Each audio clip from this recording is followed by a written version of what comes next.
just got round 2 of Liz versus Alicia, and I got the names right. I'm really proud of myself for that. Woo, yay me.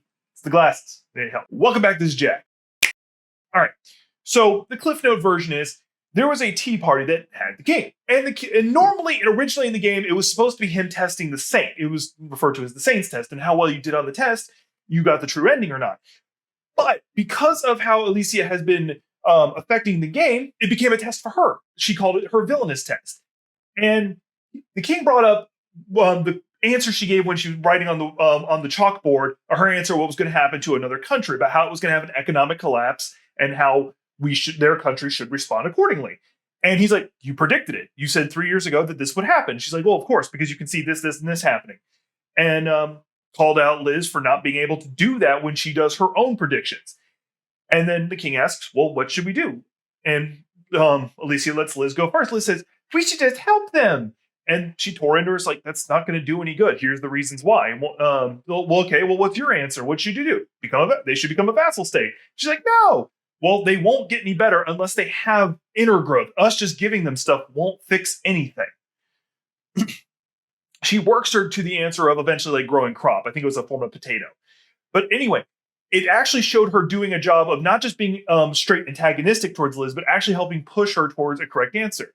Now, something worth noting is we are almost officially confirmed that she does have a charm effect on her voice, because one of the twins straight up approaches Alicia and says, yeah, I don't even know why, but for a while there, I was glued to her. Like I liked her as much as my brother, and now I don't even know who my brother is anymore. We almost never separated ourselves before, but now I don't know what's going on with him. So it's almost semi-confirmed. In fact, actually, Gil, the little boy, he actually says maybe it's magic, and at least he's not saying no, it's not. So this is actually kind of interesting that the characters are actually addressing it now. And it is further confirmed that the Duke is interested in the main character, blah, blah, blah. We kind of know that. It's in the description.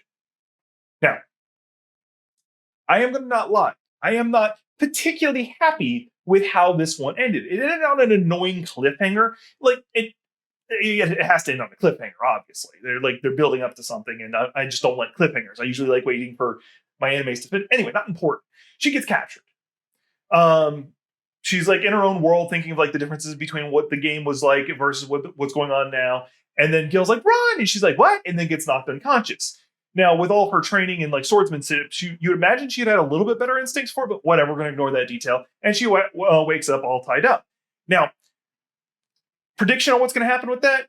She's wearing a choker. I didn't notice her wearing it before. If she did, there's a text that's going to pop up right here that says, no, she was wearing it before.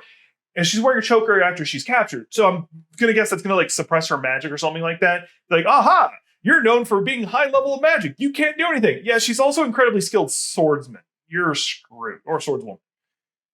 Or she's going to actually be in trouble and the Duke comes saves her. One of the two. Now, overall, this is a good episode. Don't get me wrong. I do enjoy it because it does have like a good bit of noble intrigue, and it shows a bit of the underlying that Liz might not be as good of a person as pretty much what I've been suggesting, that she is a manipulative person. She actually is a villain. It's just that she cloaks herself in being good. Whereas Alicia is like, does good, but cloaks herself as being a villain. So go figure. Anyway, good episode.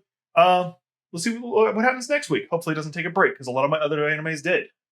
And if you're interested in like me and talking about my other animes or any of the game stuff that I've got coming up in videos, like, subscribe, share, all that other good stuff. See you on the next one.